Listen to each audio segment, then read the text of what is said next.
I never thought taking my boss home after a company party would change everything. But when she looked at me across my kitchen table the next morning and asked that question, I felt my entire world, the safe world I'd built over 3 years, begin to collapse. And the most terrifying part, a piece of me didn't want to stop it. 3 in the morning. Nathan Caldwell sat on his coffee head in his hands, unable to sleep. Victoria Bennett, CEO of Bennett Capital Group, slept in his guest room 20 feet away. On the shelf across from him, his wedding photo with Rachel stared back, her smile frozen in time, forever 31, forever healthy, forever. The woman who'd made him promise not to close his heart after she was gone. He'd broken that promise.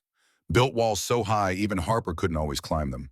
And now, in one night, a drunk CEO with tears on her face had started dismantling those walls brick by brick. The guilt twisted through his chest. Was this betrayal? Rachel had been dead 3 years, but sometimes it felt like yesterday. Sometimes he still reached for her in bed, woke up expecting to smell her coffee brewing, turned to share a joke before remembering the emptiness. And yet, Victoria's vulnerability tonight had cracked something open inside him, something he'd thought was dead.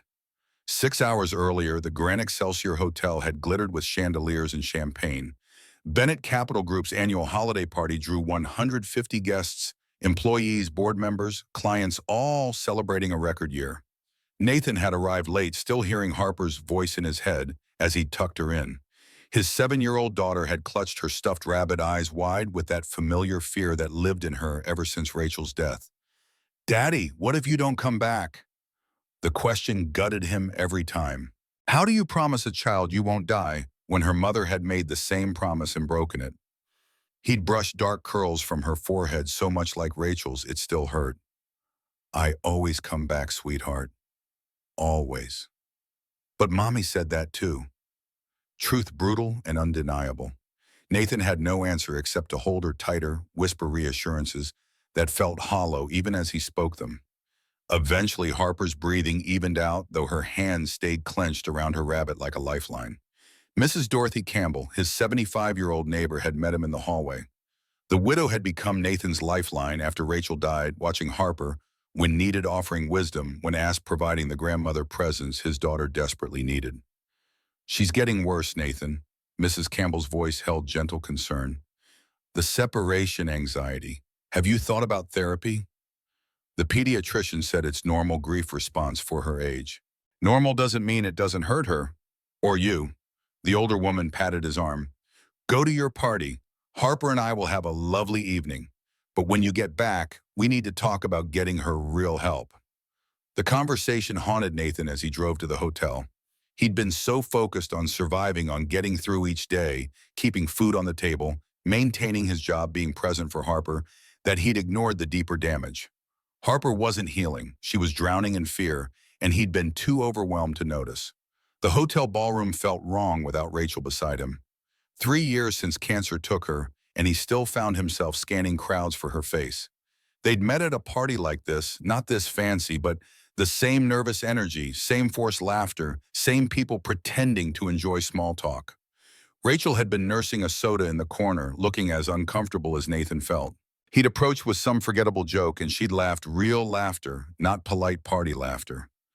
That sound had changed his life. Now he stood alone by the bar, nursing club soda, watching colleagues laugh and dance, while he counted minutes until he could leave, watching happy couples and remembering what happiness felt like. Victoria Bennett arrived at 7:45. Black cocktail dress, Louboutin heels, diamond earrings that probably cost more than Nathan's annual salary. She moved through the crowd like a queen through her court employees, parting offering nervous congratulations from a safe distance. Nathan had worked at Bennett Capital for 6 years, the last 2 as senior accountant, and he'd never seen anyone approach Victoria with genuine warmth. She was the ice queen, brilliant but terrifying, demanding but fair. Everyone respected her. Nobody liked her. Nathan understood why. In quarterly reviews, Victoria was precise, analytical, focused entirely on numbers and results. She never asked about families, never made small talk, never showed interest in the humans behind the spreadsheets. Effective leadership, maybe, but lonely. God, it looked lonely. CFO Robert Thornton shadowed her, 55 years old with salt and pepper hair and a smile that reminded Nathan of a wolf circling prey. Thornton had been with the company for 15 years, working his way up from analyst to CFO, always positioning himself as Victoria's heir apparent. But she'd never promoted him to president, never given him the power he clearly craved. Something in the way Thornton watched Victoria tonight set Nathan's instincts on edge. Not admiration, not respect. Calculation. Hunger. At 8:30, Nathan stepped outside for air. The smoking lounge overlooked Michigan Avenue holiday lights blazing against early December darkness. Snow threatened in the heavy clouds, that particular Chicago winter feeling when the whole city held its breath. Voices drifted from around the corner. Thornton's smooth baritone, another man's gravelly response. Victoria's losing her edge. The Henderson merger fell through because she's distracted. Emotional. Harrison Webb board member. Nathan recognized the voice. Webb had been at Bennett Capital since Victoria's father founded it 30 years ago. Thornton's reply came smooth as silk. I'm not saying anything inappropriate, Harrison. Just pointing out what we all see. The quarterly numbers are strong, yes, but her decision-making has become erratic. The Henderson deal should have closed. She walked away over labor concerns. Labor concerns that would have gutted 3 departments. Labor concerns that cost us $40 million in acquisition value. Thornton's voice hardened. I'm suggesting the board should consider whether we need leadership that prioritizes feelings over fiduciary responsibility. Someone who can make hard decisions without getting emotional about them. Nathan's stomach dropped. This wasn't casual gossip. This was a coup in motion. You want her job. Webb's tone held no judgment, just observation. I want what's best for the company. If that happens to be me, I'm prepared to serve. Thornton's footsteps moved away. Think about it, Harrison. We have an AGM in March. Perfect timing for a leadership evaluation. Nathan stayed frozen until both men departed, then returned inside with his mind spinning. Victoria didn't know. Couldn't know. Her trusted CFO was planning to unseat her using board connections built over 15 years. Should he warn her, tell his CEO that her second-in-command was plotting against her? They barely knew each other beyond professional interactions. She might think he was crazy attention-seeking or trying to score political points. Back inside the ballroom, Nathan watched Victoria more carefully. At 8:30, she accepted champagne from a passing waiter. Her hand trembled slightly as she raised the glass. Nathan noticed. Nobody else did. By 9 o'clock, she'd finished her 3rd glass. She laughed at something Lawrence Whitmore said, one of their biggest clients representing 30% of annual revenue. But the laugh didn't reach her eyes. Didn't even reach her mouth, really. Just sound hollow and performed. She checked her phone, constantly typing, deleting typing again. Whatever she read made her face go pale, made her grip her champagne glass until her knuckles whitened. 9:45. 5th glass. Victoria swayed slightly, caught herself. Nearby employees pretended not to notice, but Nathan saw the exchanged glances, the raised eyebrows. Tomorrow the gossip would start. Did you see Bennett drunk at the party? The Ice Queen melting. 10:15. Victoria attempted to demonstrate what she called her college dance moves to a circle of uncomfortable junior associates. Her heel caught on the carpet. She stumbled, arms windmilling.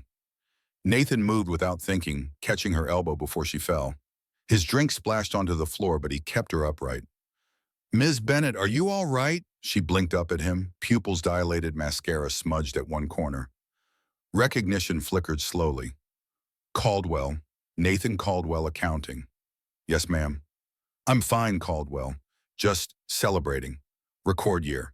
We crushed it, absolutely crushed it. But her eyes told a different story. Behind the bravado, Nathan saw desperation, fear, pain so raw it made his chest ache in recognition. He'd seen that look in his own mirror during Rachel's final weeks, the look of someone drowning and trying to pretend they were swimming. Would you like some water? I'd like another drink. She pulled away from his steadying grip, swayed dangerously. But you're probably right, always the responsible one, aren't you? That's what your evaluations say. Responsible, reliable. Rachel's husband, she stopped abruptly, eyes widening. I'm sorry, late husband, I forgot. Nathan's breath caught. She remembered. In 3 years of working here, he'd never mentioned Rachel to Victoria directly. But apparently she paid more attention than her cold demeanor suggested. It's all right. No, it's not. I'm a terrible person, drunk and tactless and terrible. Tears were formed in Victoria's eyes, shocking in their sudden appearance. I'm sorry about your wife, Nathan. I should have said that 3 years ago. I didn't because I don't know what to say when people lose things that matter. The confession hung between them, raw and unexpected. Before Nathan could respond, Victoria turned and nearly collided with a passing waiter. By 10:30, most guests had departed. Victoria stood at the bar, ordering another drink. The bartender looked uncertain, glancing toward the remaining board members clustered near the exit.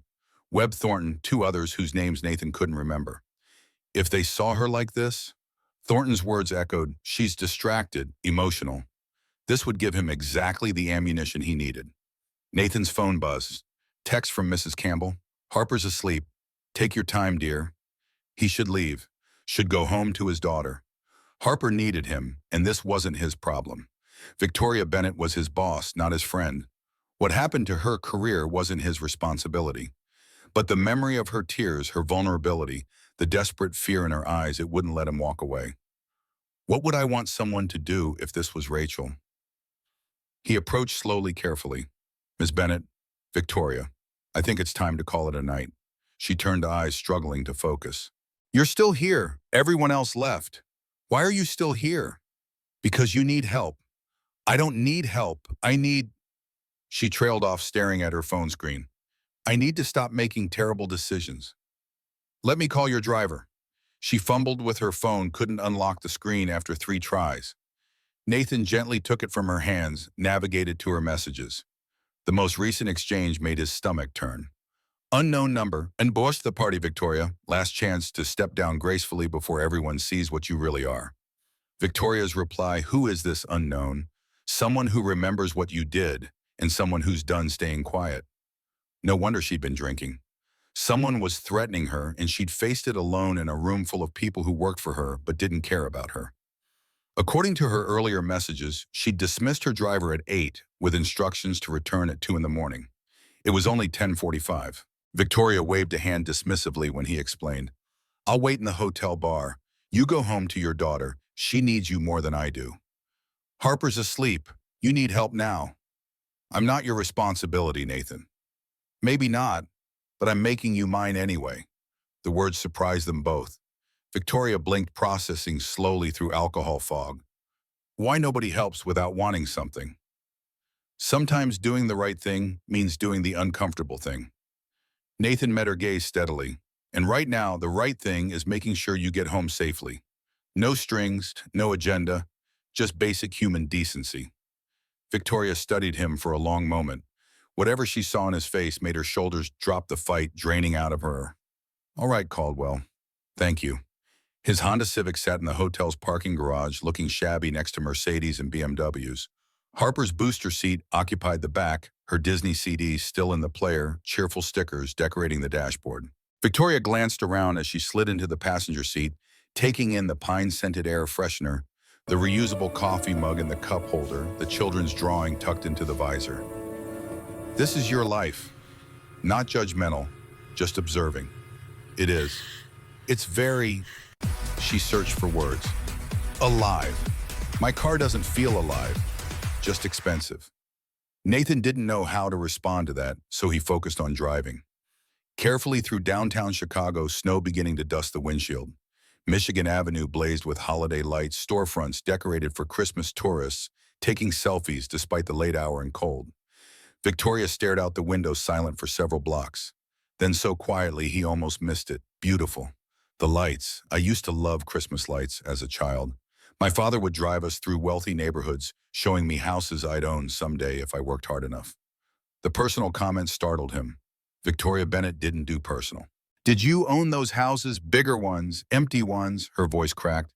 Turns out houses don't mean much when nobody's in them with you. Nathan glanced sideways.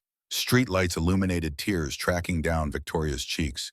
She made no move to wipe them away, just stared at the passing lights like they held answers to questions she'd forgotten how to ask. Harper loves them too. Every Saturday in December we drive around looking at decorations. She makes me promise we'll look at the same houses next year, the year after, forever. Like Christmas lights are a promise of continuity. Harper, your daughter, how old now? 7, going on 17 sometimes. A small smile formed automatically at the thought of his daughter. She's the only reason I survived after Rachel died. Couldn't fall apart when someone needed me to be strong. That's a lot of pressure for one person. It's parenthood. Nathan paused. You said you were terrible at this, at talking about loss. You're doing fine. Better than most people. Victoria's laugh held no humor. That's because I'm drunk and too tired to hide anymore.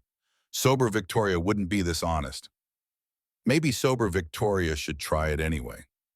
She turned to look at him, really look at him like seeing him for the first time. You're a good person, Nathan Caldwell. That's rare. I'm just doing what anyone should do. But they don't, that's my point. She looked back out the window. I could probably count on one hand the number of people who'd help me like this. And I've known thousands of people. What does that say about my life? Nathan had no answer for that.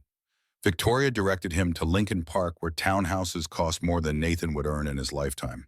3 stories of brick and glass wrought iron fence garden, probably beautiful in summer, but dormant now under December cold. Even in winter, the house radiated wealth and emptiness in equal measure. She fumbled through her small evening bag, producing a key ring. Nathan tried 3 keys before finding the right one. He was reaching for the doorknob when Victoria lurched forward. I'm going to be sick. It happened fast. Victoria vomited on her own doorstep, ruining expensive heels and the hem of her designer dress. Nathan didn't hesitate, didn't think, just held her hair back. Murmured wordless comfort the way he had when Harper caught stomach flu last winter, when Rachel had been too weak from chemotherapy to do it herself. When the spasms passed, Victoria looked mortified. Tears streamed down her face, mixing with mascara, destroying the composed CEO mask completely. I'm sorry, I don't know. I never drink this much. She looked like Harper after a nightmare, small, scared, desperately needing comfort, but not knowing how to ask for it. It's okay. These things happen. Not to me. Never to me. Her voice broke. I'm Victoria Bennett. I don't fall apart. I don't get drunk. I don't need help. Tonight you do, and that's okay. No, it's not. Nothing about this is okay. She tried to stand, nearly fell again. Thank you for the ride. I can take it from here. Nathan looked at her. Really looked at her.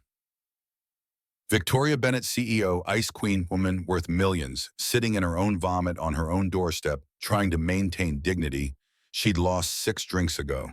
Trying to walk into that massive empty house and face whatever had driven her to drink in the first place. The threatening text flashed through his mind. Someone waiting to expose her. Someone wanting to destroy her. And she'd face it alone because nobody had ever taught her how to let people help. You can't stay here alone tonight. You need someone to make sure you're okay. I'll be fine. With all due respect, Ms. Bennett, you won't be. He met her eyes, letting her see his conviction. And I can't leave you like this. Not because you're my boss. Because it's the right thing to do. Because 3 years ago, I would have given anything for someone to help Rachel and me carry the weight. And nobody did. We were alone in that hospital room, dying by inches, and nobody showed up. His voice cracked. He hadn't meant to make this about Rachel, about himself, but suddenly it all poured out. I learned something in that cancer ward, Victoria. I learned that we're all one bad day away from being the person who needs help. And when that day comes, we hope to God someone shows up. So I'm showing up. For you. Tonight. Victoria stared at him, tears flowing freely now.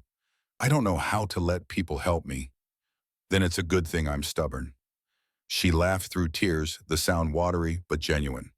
After a long moment, she nodded. Okay, you win. Nathan helped her back to his car, made the call to Mrs. Campbell. Dorothy, I'm going to be later than expected. Work situation. Can you stay with Harper? The older woman's voice came warm with concern. Of course, dear. Is everything all right?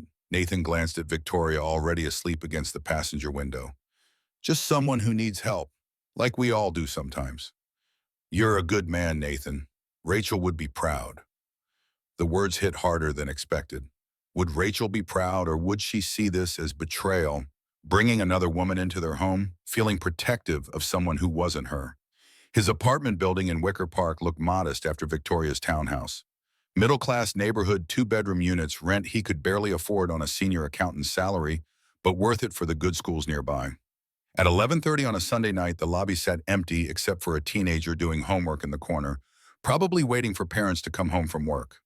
Nathan half-carried Victoria to the elevator, her weight slight against his side despite her heels. She stirred as the elevator climbed, leaning her head on his shoulder. "You smell like cinnamon." Heat crept up Nathan's neck. Guilt followed immediately. This was inappropriate. His boss drunk, noticing how he smelled. Rachel would... What would Rachel think? Harper and I baked cookies earlier. She insisted on decorating them even though it was bedtime. Harper's lucky to have you. Victoria's eyes closed again. Nobody baked cookies with me. Father said baking was inefficient use of time. Should study instead. Build something that lasts. Did you build something that mattered? I built a company worth $800 million. Her voice dropped to a whisper. And I'm still alone. Mrs. Campbell waited by Nathan's apartment door, eyes widening as she recognized Victoria Bennett. The CEO had been featured in Chicago Business Journal just last month, profile piece on women in finance, celebrating her father's legacy and her expansion of it. Nathan whispered quick thanks, promised explanations later, ushered his neighbor out before questions could start. Mrs. Campbell's look said they'd be having a very long conversation tomorrow, but she departed without comment. His guest room doubled as a home office sofa bed already made up from when his brother visited in September. Nathan found his old business school t-shirt and sweatpants, left them on the bed with water and aspirin. Bathrooms across the hall, new toothbrush in the medicine cabinet if you need it. Victoria looked around the small room, taking in family photos on the desk, Nathan and Rachel's wedding. Harper as a newborn last summer's trip to Navy Pier. Rachel laughing in every photo, alive and healthy and unaware that cancer was already growing inside her. Harper's drawings covered a corkboard above the desk, stick figure families, rainbow houses, cats and dogs, and sunshine. A stack of bedtime storybooks leaned in the corner, Harper's favorite titles mixed with ones Rachel had loved reading to her. Victoria's voice came out barely above a whisper. This is your life, your real life. It is. It's beautiful, messy and small and beautiful. She touched one of Harper's drawings gently. I don't have any of this. No photos, no drawings, nothing that says someone loves me. The longing in her eyes made Nathan's throat tight. She wasn't seeing his cramped apartment or his secondhand furniture. She was seeing something she'd never knew how to reach for proof that someone cared enough to create art for her, to fill space with evidence of love. It's never too late to have it. Isn't it? She looked at him with devastating vulnerability. I'm 45, Nathan. Divorced twice, no children. No friends, just employees and board members and people who want something from me. When do you run out of chances? I don't think you do. Not if you're willing to change. Victoria sat heavily on the sofa bed, exhaustion finally overtaking her. I don't know how to change. Don't know how to be someone people love instead of fear. Maybe start by letting someone see the real you, the person under the Ice Queen act. What if there's nothing under there? What if I became the mask? Nathan had no answer for that.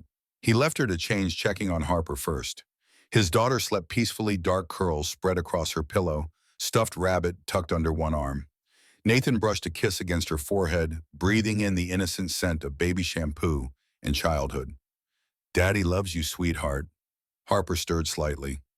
Love you too, Daddy. Don't disappear. The words spoken in sleep gutted him. 3 years of grief therapy for both of them, and Harper still feared he'd vanish like Rachel did. How do you heal a wound that deep? He checked on Victoria one more time before settling on his living room couch. She'd fallen asleep, still wearing her party dress curled on top of the covers like a child. Nathan carefully removed her ruined heels, draped a blanket over her shoulders. In sleep, her face looked younger, peaceful, vulnerable, beautiful. The thought came unbidden and brought crushing guilt in its wake.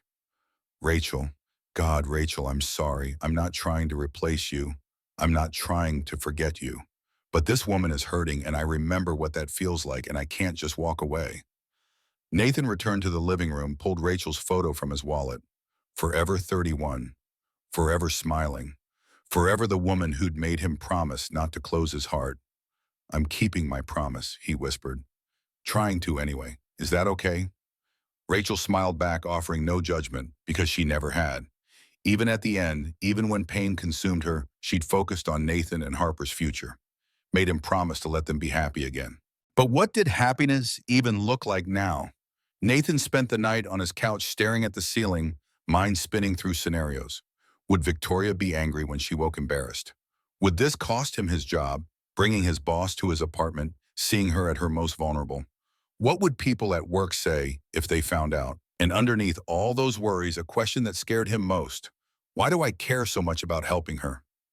At 6:15, kitchen sounds woke him. Nathan found Victoria there already, showered hair damp, wearing the oversized clothes he'd left. They hung comically large on her frame, tempting to make coffee with the expression of someone encountering alien technology. Good morning? She turned composure, sliding back into place like armor, though her eyes betrayed her embarrassment. Morning, Nathan. I hope you don't mind. I used your shower and attempted coffee. Emphasis on attempted. He took over the coffee prep, comfortable in his own kitchen. Not at all. How are you feeling? Physically like I was hit by a truck, emotionally mortified beyond words, and professionally, probably unemployed once I figure out how to fire myself. Nathan smiled gently. No need to be embarrassed. It happens to everyone. Her jaw set, voice firm. Not to me, never to me. I'm Victoria Bennett. I don't lose control. I don't get drunk. I don't burden employees with my problems. Maybe that's part of the problem. Maybe being human occasionally would help. Victoria opened her mouth, closed it, opened it again. Finally, I don't know how to be human. I only know how to be CEO. Then maybe it's time to learn.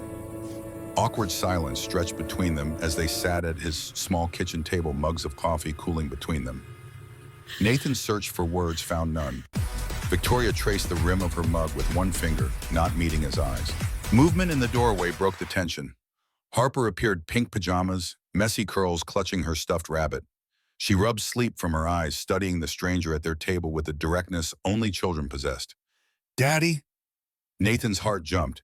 This was a mistake. What was he thinking, bringing his boss home with Harper here? What kind of example was he setting? But it was too late now. He opened his arms. Good morning, sweetheart.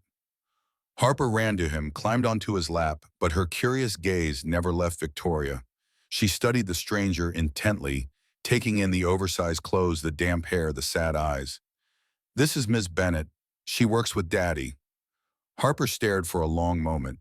Nathan held his breath, wondering what his perceptive daughter would say. She'd been so protective since Rachel died, so wary of new people in their lives. She'd probably, you're pretty, but you look sad. Victoria blinked, clearly startled by the brutal honesty. I'm just tired, sweetie. Harper considered this, head tilted, then delivered her verdict with the wisdom of someone who'd lived through grief. When I'm tired, Daddy makes me pancakes. They have chocolate chips and smiley faces. They make everything better, even the really bad stuff. Nathan laughed softly, some of the tension leaving his shoulders. Would you like some pancakes, Miss Bennett? Something shifted in Victoria's expression, a softening, a crack in her careful facade. Her voice came gentler than Nathan had ever heard it. I'd like that very much, and please, call me Victoria. Can I help make them, Daddy? Harper bounced with excitement, already forgetting her wariness. I want to show Victoria how to make the smiley faces right. Of course, sweetheart. Nathan moved around his kitchen with practiced ease, pulling ingredients from cabinets, while Harper chattered away to their guest. 2 cups all-purpose flour, 2 tablespoons sugar, 2 teaspoons baking powder. His mother's recipe, the one Rachel had loved, the one that never failed to make Harper smile. Harper had no sense of appropriate boundaries with strangers. She showed Victoria her latest drawings, talked about school, grade 2, Mrs. Wilson's class, 23 students, including her best friend Madison. She explained the intricacies of second-grade social dynamics, who shared snacks at lunch, who got picked first for kickball at recess. And Victoria, surprising both Nathan and apparently herself, listened intently. Asked questions, engaged with genuine interest about Harper's favorite subjects, what she wanted to be when she grew up, which book she loved best. I want to be a doctor, like the ones who tried to help Mommy. Harper's voice went quiet. They were really nice. They tried really hard. It wasn't their fault she died. Nathan's hand stilled on the mixing bowl. He glanced at Victoria, see pain flash across her face. Understanding, recognition, grief calling to grief across the space between them. Harper, oblivious to the adult emotions swirling around her, continued showing Victoria her artwork. One drawing featured stick figures, Daddy Harper, their house. Harper pointed to the corner where she'd drawn a figure with wings and a halo. I drew Mommy up in heaven. She's an angel now. She watches over us. Victoria's voice came thick. I'm sure she does, and I'm sure she's very proud of you. Do you have kids? Harper asked with childlike directness. Silence crashed down. Victoria's face went carefully blank. No, I don't. Why not? Harper, that's enough questions, Nathan started. It's okay. Victoria met Harper's curious gaze. I wanted children once, but sometimes life doesn't work out the way we plan. Sometimes we make choices that close doors we wanted to walk through. Harper processed this seriously. That's sad. It is. Victoria's eyes glistened. Very sad. You could still have them, though, right? My teacher said her mom had a baby when she was 47. That's older than you. Nathan intervened before the conversation could get more uncomfortable. Okay, sweetheart, let's focus on pancakes. Can you help me get the chocolate chips? The griddle heated to 375 degrees. Nathan melted butter, poured batter, arranged chocolate chips into smiley faces the way Harper liked. He watched Victoria with his daughter, seeing someone completely different from the CEO who terrified boardrooms.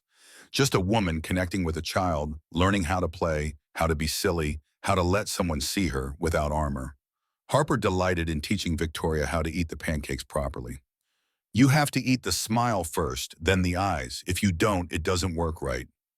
Victoria actually laughed, genuine, unguarded laughter, and the sound made something in Nathan's chest constrict. This was who she could be, who she wanted to be, maybe. Just needed someone to show her it was okay. When Harper ran off to get dressed, Victoria watched her go. The longing in her expression was naked, undefended regret mixed with something deeper. Something that looked like grief for a life never lived. You've done an amazing job with her, Nathan. Victoria's voice stayed quiet. Especially on your own, especially after such a terrible loss. He set fresh coffee in front of her, sat down across the small table. Thank you, it hasn't been easy. There are days I still don't know what I'm doing. Days I'm sure I'm screwing her up permanently. You're not. She's remarkable. Happy and thoughtful and kind. That's your doing. It's Rachel's doing too. Harper remembers her mother as someone who laughed, who loved, who made even hard things feel manageable. I'm just trying to honor that legacy. Silence settled again, but different now. Comfortable. Victoria traced her mug's rim, gathering courage for something. Can I ask you something, Nathan? Of course. She looked up, met his eyes directly. The vulnerability there took his breath away. No masks, no defenses, just raw honesty. How do you do it? Do what? Victoria's voice shook slightly. How do you balance everything, being a father, your career, your grief, and still manage to be kind to someone who doesn't deserve it?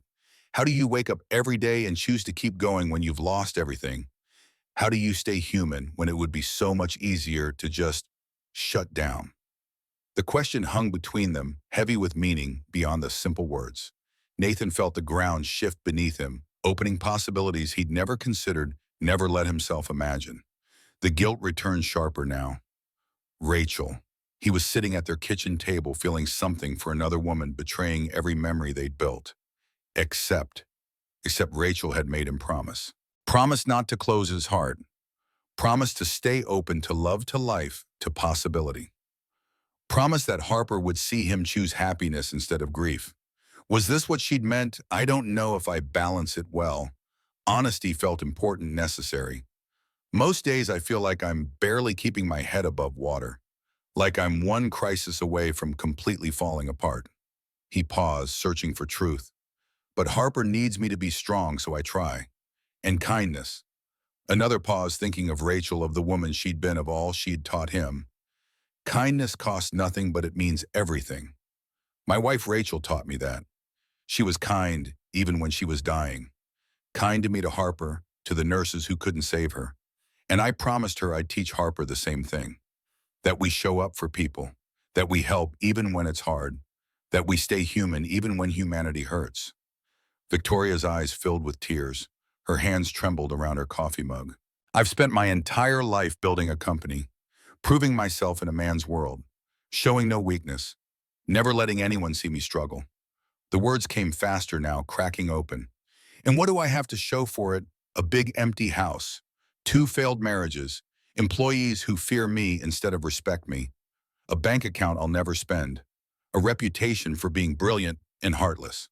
She looked at Nathan with devastating honesty. I'm 45 years old, and I've never actually lived. I've survived, I've succeeded, I've conquered, but I've never just lived. Had breakfast with people I care about, laughed at stupid jokes, made pancakes with a little girl who sees through all my pretenses. Nathan's instinct screamed at him to reach out, offer comfort, but uncertainty held him frozen. This was his boss.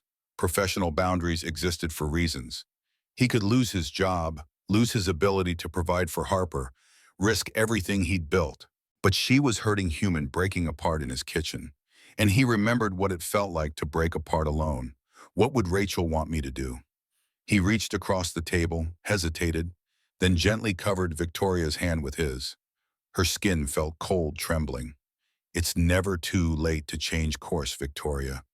He kept his voice steady, certain, ignoring the guilt screaming at him.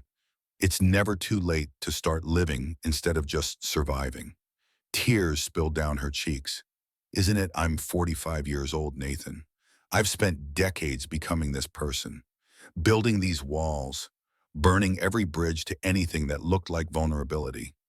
And you can spend the next decades becoming someone else, if that's what you want. She looked at their hands, his calloused from years of work, hers manicured but somehow lost. What if I don't know how? Then you learn, one day at a time, one brave choice at a time. Their eyes locked. Something passed between them. Electric and terrifying understanding, connection, possibility. Nathan hadn't felt since Rachel's diagnosis 3 years ago. His heart hammered against his ribs. This was dangerous. This feeling, this moment. He should pull away, maintain distance, protect them both. But Victoria was looking at him like he'd offered her a lifeline in drowning waters. And he remembered drowning, remembered wanting someone to throw him a rope, remembered the suffocating loneliness of grief. Harper bounded back into the kitchen, breaking the spell. Dressed in purple shirt and red pants that absolutely didn't match hair, still uncombed, one sock higher than the other. I'm ready. Can Victoria come to the park with us, please? The moment shattered. Nathan and Victoria pulled their hands apart like guilty teenagers. Victoria wiped her eyes quickly, composing herself. Nathan cleared his throat, searching for words that wouldn't reveal too much or promise things he couldn't deliver. Victoria probably needs to get home, sweetheart. Oh, Harper's face fell. Will you come back? To visit, Victoria looked at Nathan, question in her eyes. He saw her uncertainty, her hope, her fear of wanting something she might not be allowed to have. I'd like that, Victoria told Harper, if it's okay with your dad. Of course it's okay, right, Daddy? Nathan forced a smile. Of course, Diteo. But inside, alarm screamed. This was complicated, dangerous. His boss, his daughter, his life, that barely held together on good days. Adding Victoria's chaos to the mix could destroy everything, or it could save them all. He didn't know which terrified him more. After breakfast, Nathan drove Victoria home. Snow fell more heavily now, blanketing the city in white. They rode in comfortable silence, the awkwardness of earlier morning, giving way to strange new understanding that felt simultaneously right and completely wrong. He pulled up to Victoria's townhouse. Daylight revealed the mess from last night, cleaned away probably a cleaning service she paid, without thinking about it, without knowing the person's name or story. Victoria turned to him, hand on the door handle, but not opening it yet. Thank you, Nathan, not just for last night, but for this morning, for showing me a glimpse of what life could be, what I've been missing. You're welcome. She hesitated, something struggling behind her eyes. I'd like to make some changes, at work, in my life, and she paused. I'd like your help, if you're willing. Nathan looked at her, not his intimidating boss, but a woman standing at a crossroads, scared and hopeful and human.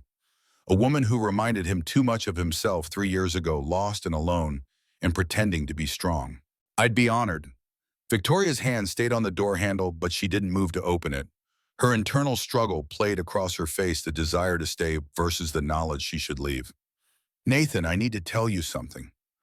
About why I drank so much last night. About why I was falling apart. You don't have to. I do. She turned back to face him, fully determination replacing hesitation. Because if I'm going to change, I need to start being honest. Need to stop hiding everything. Snow fell on the windshield, cocooning them in white silence. Victoria took a shaky breath, and Nathan saw her gathering courage the way Harper did before admitting she'd had a nightmare. I was pregnant once, 20 years ago. First marriage. I was 25, just starting to prove myself at my father's company. Working 80-hour weeks, skipping meals, living on coffee and ambition. Nathan's chest tightened, already knowing where this was going. I told myself the pregnancy could wait, that I'd slow down after I proved myself, after I closed the big deal, after I earned my father's respect. Her voice barely rose above a whisper. I never slowed down, and at 12 weeks I miscarried. Victoria, I'm so sorry. The doctors said it wasn't my fault, said these things happen, but I knew I'd chosen work over the baby, chosen proving myself over protecting something that depended on me. Tears streamed down her face. My husband wanted to try again, wanted to slow down, focus on family, but I couldn't. The grief was too much, so I buried it in work, buried myself deeper and deeper until work was all I had left. She looked at Nathan with raw vulnerability. He left 6 months later. Said I'd chosen the company over him, over our family, over everything that mattered. And he was right. You were grieving. I was hiding, still am. Victoria's hands clenched in her lap. Last night was the anniversary, 20 years. And I was alone in that hotel ballroom, surrounded by people, and I realized I'm still alone, still hiding, still choosing work over everything because it's safer than risking my heart again. She turned to face Nathan directly. But this morning, watching you with Harper, seeing what real love looks like, what a real life looks like, maybe I don't have to keep hiding. Maybe I can choose different. Something cracked open inside Nathan's chest. Recognition, another person carrying grief, trying to survive, wondering if life held more than just getting through each day. Another person who'd built walls so high they couldn't see over them anymore. You're not alone anymore, Victoria. Not if you don't want to be. She searched his face, looking for proof he meant it. Why are you being so kind to me? You barely know me. I'm your boss. This is probably inappropriate. I'm 11 years older than you. I've failed at every relationship I've attempted. There are 1,000 reasons you should drive away and never speak to me outside work again. And there's one reason I won't. Nathan met her gaze steadily. Because I see you, the real you under all that armor. And she's worth knowing, worth helping, worth caring about. Victoria broke, then really broke, sobbing openly, no attempt to maintain composure. Nathan reached over, pulled her into an awkward hug across the car's center console. She clung to him like Harper did after nightmares, and Nathan realized this was exactly what she was, a terrified child pretending to be an invincible adult. I'm so tired of being strong. The confession came muffled against his shoulder. So tired of having all the answers. So tired of being alone. Then stop. Let someone help carry the weight. I don't know how. Then we'll figure it out together. They sat like that for several minutes, Victoria crying out 20 years of suppressed grief while Nathan held her. Snow fell heavier now, covering the car, creating a cocoon of privacy in the midst of a busy city. Finally, Victoria pulled back, wiping her face with her hands. I must look terrible. You look human. It's a good look on you. She laughed, watery but real. See you Monday.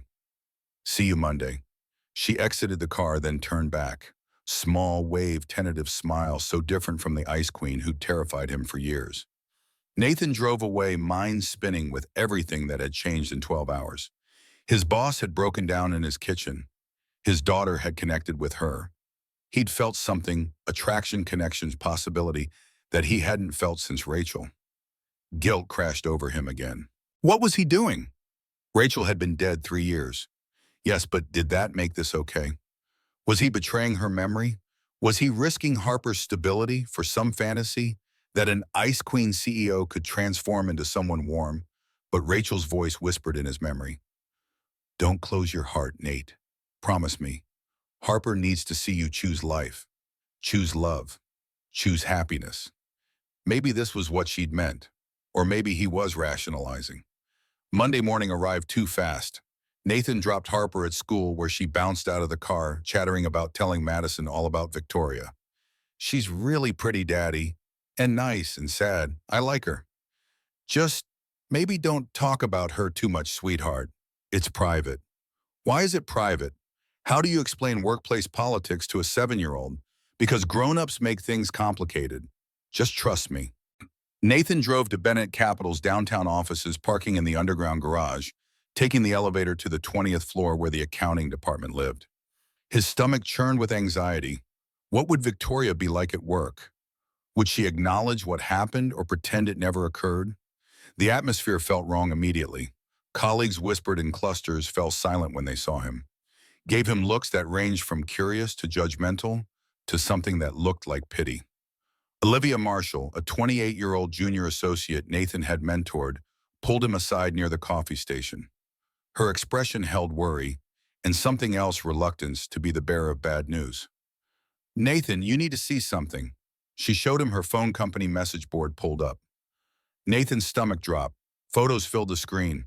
Victoria leaving his apartment building, Sunday morning, 7 in the morning, wearing obviously men's clothes, his oversized t-shirt hanging to her thighs, sweatpants rolled at the ankles. Another photo caught Nathan's hand on her elbow, helping her to his car. A third showed them in the car, appearing deep in conversation, too close, too intimate.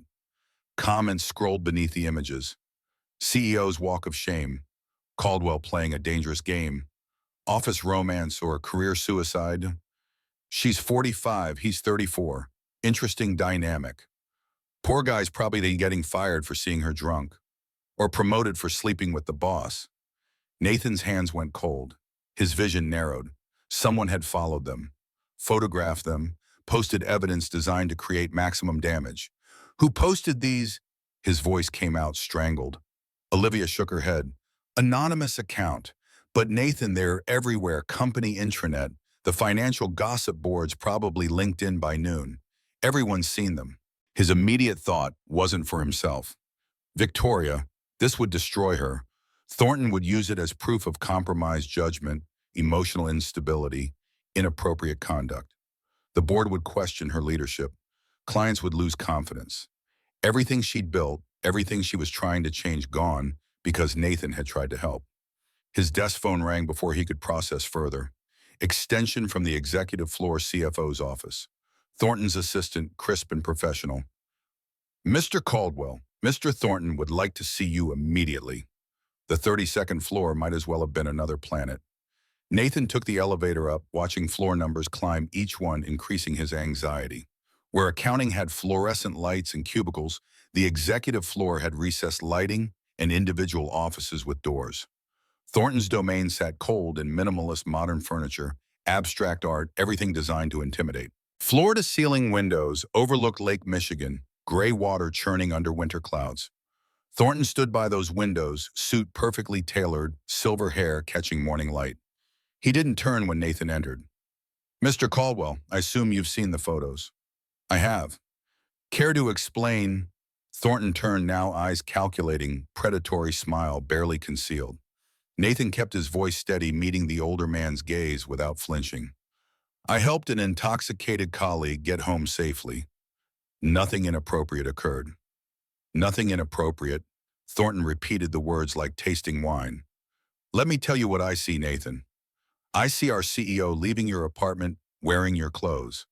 I see intimate conversation in your car. I see a pattern that violates company policy regarding relationships between executives and subordinates."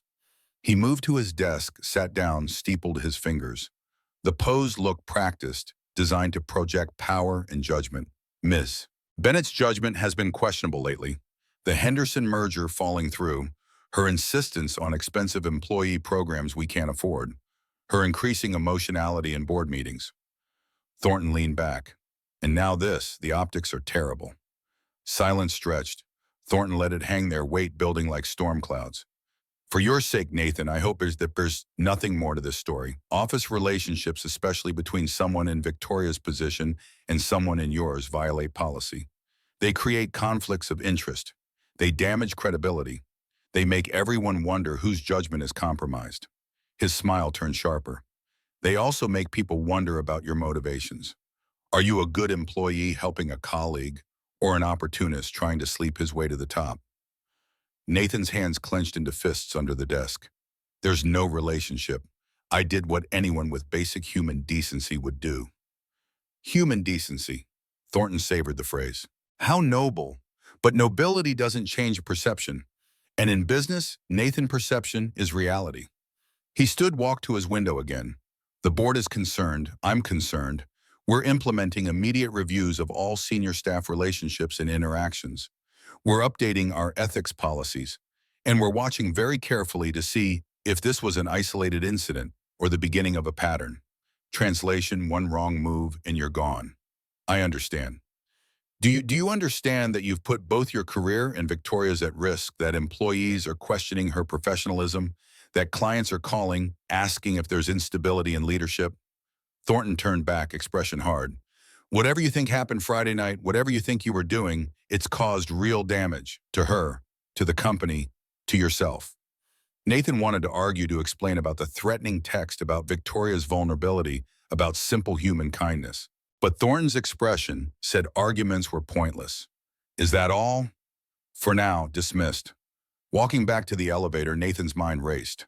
Thornton hadn't asked about Victoria's well-being, hadn't shown concern for an executive who'd clearly been struggling. Only talked about optics, policy violations, damage control. The photos weren't random. Someone had orchestrated this, followed them, waited, captured images, designed to destroy Victoria's credibility right when Thornton wanted her position. And Nathan had played right into it by trying to help. The 20th floor buzzed with barely suppressed gossip when he returned. Nathan felt eyes tracking him, heard whispers cut off as he passed. He sat at his desk, staring at his computer screen without seeing it. His phone buzzed.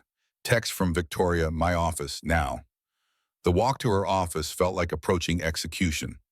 Nathan's career was probably over. Victoria would fire him to save her own position, and he couldn't even blame her. Victoria's corner suite matched Thornton's for size and view, but the atmosphere felt different. Her desk held photos her father, who'd founded the company, board members at various events. But Nathan noticed what he'd never seen before. No personal photos, no family, no friends, just work. She closed the door, closed the blinds. When she turned to face him, her expression was carefully neutral, the Ice Queen mask firmly back in place. You've seen the photos? Yes. Thornton called you in. Yes. Silence stretched between them. Victoria's hands gripped the edge of her desk, knuckles white. I'm sorry. The words burst from her. I'm so sorry. Nathan, this is my fault. I got drunk. I put you in an impossible position. And now you're paying the price for my mistakes. You didn't post the photos. Whoever took them is responsible, not you. But I gave them the ammunition.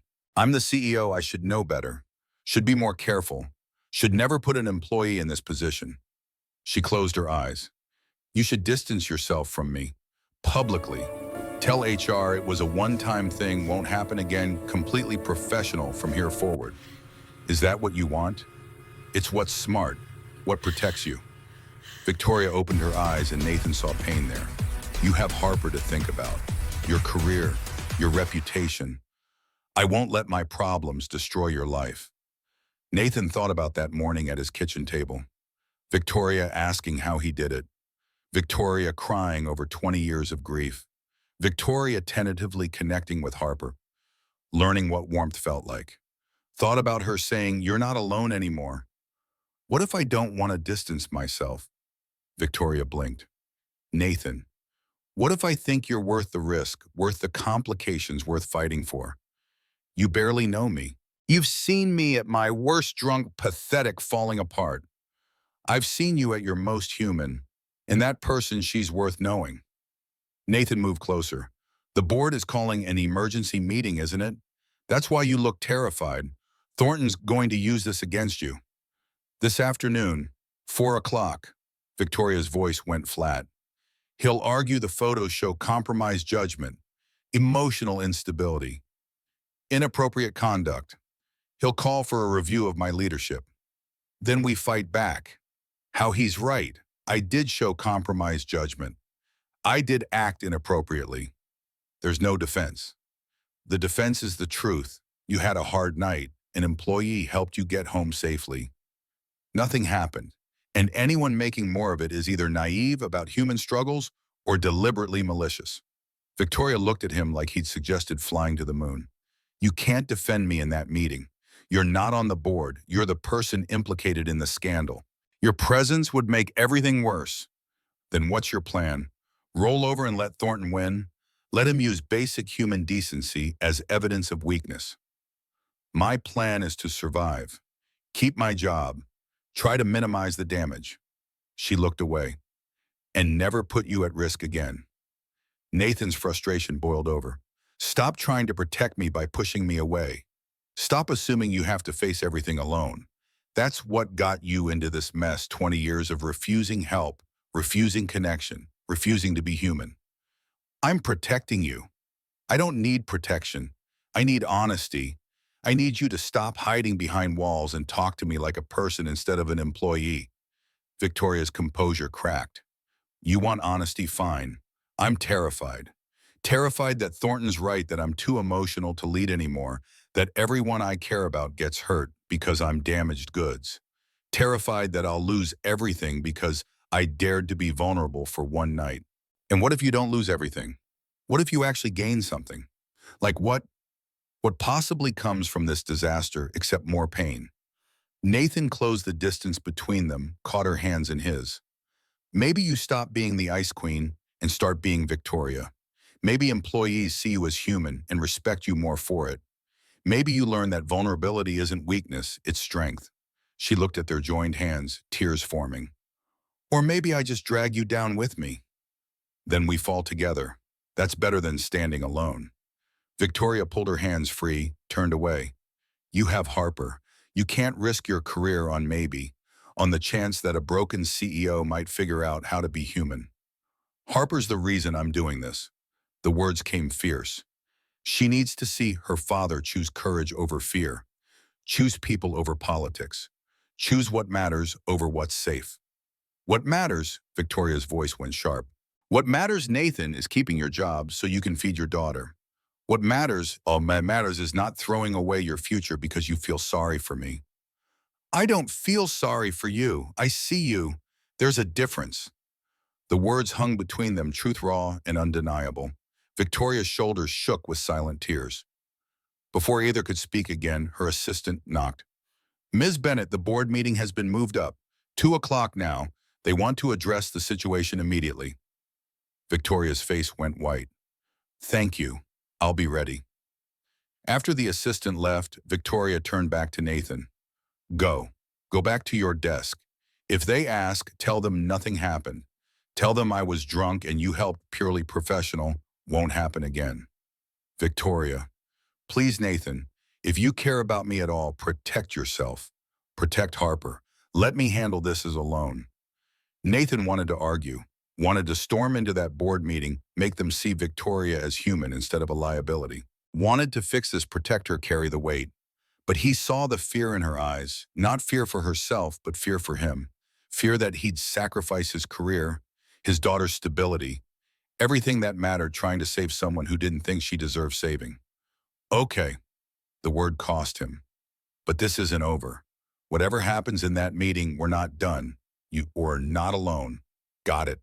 Victoria nodded, not trusting her voice. Nathan left, feeling her eyes on him until he turned the corner. Back at his desk, he couldn't focus. Couldn't think about anything except Victoria facing Thornton's attack alone. Facing a board ready to question her competence because she'd shown human weakness. At 1:50, Nathan made a decision. He took the elevator to the executive floor, ignored the assistant's protest, knocked once on the conference room door, and entered without waiting for permission. 10 board members sat around a massive table: Harrison Webb, Margaret Chen, others Nathan recognized from company events. Thornton at one end, Victoria at the other. All eyes turned to Nathan. Victoria's eyes went wide, shock mixed with horror. Nathan, you can't. Mr. Caldwell. Thornton's voice dripped disapproval. This is a closed session. Nathan ignored him, addressed the room. I'm the person in those photos. If you're going to discuss them, I should be here. Harrison Webb, senior board member, gestured to an empty chair. Sit down, Mr. Caldwell. You might as well hear this. Nathan sat. Victoria's expression screamed, "What are you doing?" But he met her gaze steadily. Trust me. Thornton couldn't object without looking petty. His jaw tightened, but he continued. Now then, Ms. Bennett, perhaps you'd like to explain the situation. Victoria met the board's collective gaze without flinching. I made an error in judgment Friday night. I drank too much at the company party. Mr. Caldwell ensured I got home safely. Nothing inappropriate occurred. I take full responsibility for my poor choices. Nevertheless, Thornton leaned forward. The optics are damaging. Our CEO photographed leaving an employee's apartment in his clothing. This raises serious questions about judgment, about appropriate boundaries, about professionalism. It raises questions about who took those photos and why. Nathan heard himself speaking, surprising himself. Someone followed us, waited outside my building, captured images designed to create maximum damage. That's not concern about company policy. That's a targeted attack. Silence. Board members exchanged glances. Margaret Chen, head of the audit committee, spoke carefully. Are you suggesting corporate espionage, Mr. Caldwell? I'm suggesting someone wants Ms. Bennett's position badly enough to manufacture a scandal. Someone who benefits if she's forced out. Nathan looked directly at Thornton. Someone who's been questioning her judgment for months, waiting for an opportunity. Thornton's face darkened. That's a serious accusation, Caldwell. It's an observation. Friday night, I overheard you telling Harrison Webb that Victoria was too emotional to lead, that the board should consider new leadership at the March AGM. Nathan turned to Webb. Convenient timing, isn't it? Photos appear days after that conversation, right when Thornton needs evidence to support his takeover bid. Webb's expression shifted from neutral to thoughtful. He turned to Thornton. Robert, is there truth to this? I had a private conversation about leadership concerns. Thornton's voice stayed smooth, but strain showed around his eyes. Concerns many board members share. The Henderson merger fell through because of market conditions. Victoria found her voice strength returning. Not distraction, not emotion. Cold analysis that the acquisition would cost more than projected value. I chose fiscal responsibility over ego, and Robert disagreed with that choice. She stood commanding the room the way she'd commanded boardrooms for 20 years. My decision saved us from a $40 million mistake, but Robert wanted the acquisition because it would have positioned him as heir apparent. When I said no, he started undermining my leadership. That's absurd, Thornton started. Is it? Victoria's voice cut like steel. Henderson would have given us short-term press, long-term debt, and gutted 3 departments to cover costs. I said no because it was the right call, not because I was too emotional. And Robert's been questioning my fitness ever since. Webb raised a hand, cutting off Thornton's retort. This is serious. We need to investigate both the photos and these allegations. There's nothing to investigate regarding the photos. Victoria's voice stayed firm. I made a mistake. Nathan helped. Anyone making more of it is either naive about human struggles or, as Nathan suggested, deliberately malicious to serve their agenda. She met each board member's gaze. You can question my decision-making. You can examine my judgment. But if this board would rather focus on gossip and innuendo than actual performance, then perhaps you don't deserve the leadership I've provided. The ultimatum hung in the air. Board members shifted uncomfortably. Nathan stood too. Ms. Bennett made an error. So did I, arguably, by bringing her to my home instead of her own. But the alternative was leaving an intoxicated woman alone when someone was sending her threatening messages. I chose human decency over optics. If that violates policy, then your policy needs revision. Threatening messages. Webb's attention sharpened. What messages? Victoria hesitated, then pulled out her phone, showed the threatening text from Friday night. I don't know who sent it, but someone wanted to intimidate me, and when I responded by drinking too much, they had photographers waiting. The board erupted in concerned murmurs. Webb studied the text, his expression grave. This changes things. Victoria, why didn't you report this immediately? Because I was embarrassed, ashamed, trying to handle it alone. Victoria's voice cracked slightly, which is exactly what I've done for 20 years. Handle everything alone. Show no weakness. Trust no one. She looked at Nathan, something shifting in her expression. But maybe that's not strength. Maybe that's just fear wearing a professional mask. Webb closed the meeting folder. We need to investigate the threatening message in the photos. Corporate security will be involved. In the meantime, we'll table any leadership discussions pending investigation results. But the optics, Thornton tried again. The optics show an employee helping a colleague in distress. Webb's tone went final. Unless the investigation reveals actual misconduct, this matter is closed. Meeting adjourned. Board members filed out, several stopping to speak quietly with Victoria. Thornton left quickly, face thunderous. Webb lingered last. Victoria, the message was right about one thing. You can't handle everything alone. His voice held genuine concern. We're here to support you, not just judge you. Remember that. After he left, Nathan and Victoria stood in the empty conference room. She looked at him with an expression he couldn't quite read. Gratitude mixed with fear, mixed with something else. Something that looked like hope. You shouldn't have done that. Crashing the meeting, calling out Thornton. You made yourself a target. Good. Maybe now he'll be too busy dealing with me to undermine you. Nathan, we're in this together now, whether you like it or not. He moved closer. You said you're tired of being alone, so stop pushing away the people trying to help you. Victoria's eyes glistened. What if I don't know how to let people in? Then we figure it out, together, one day at a time. She closed the distance between them, rested her forehead against his chest. Nathan wrapped his arms around her, feeling her tremble.